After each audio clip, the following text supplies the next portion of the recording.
10 লাখ টাকা। না না, আমাদের টাকা পয়সা কিছু লাগবে না, ঠাকুরের কৃপায় সব রয়েছে, অন্যদের থেকে নিতে লাগে না। হ্যাঁ, আমরা কেন টাকা দিতে যাব? আমাদের ছেলেকে বিয়ে করতে হলে আপনাদেরকে টাকা দিতে হবে।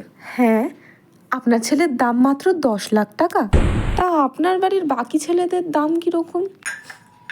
না মানে যদি কিনতেই হয় তাহলে একটু ভ্যারাইটিস দেখবো না দোকানে। আর দাদাকে কত টাকায় কিনেছিলেন আপনি? কী সব বলছেন আপনি?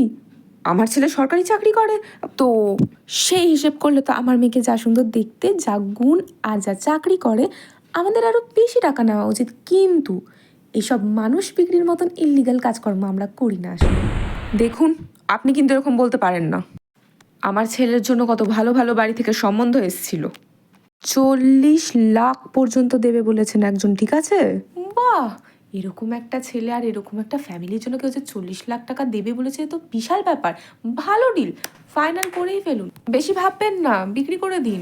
বাবু চল এখান থেকে। হ্যাঁ, আসতে পারি। এমনিও আমাদের বাড়িতে ছেলেদেরকে জিনিসপত্র বানিয়ে আমরা বিক্রি করি না, আর বিয়েটাকে বিয়ে হিসেবেই দেখা হয়, কোনো এরকম 2 নম্বরই ব্যবসা আমরা করি না।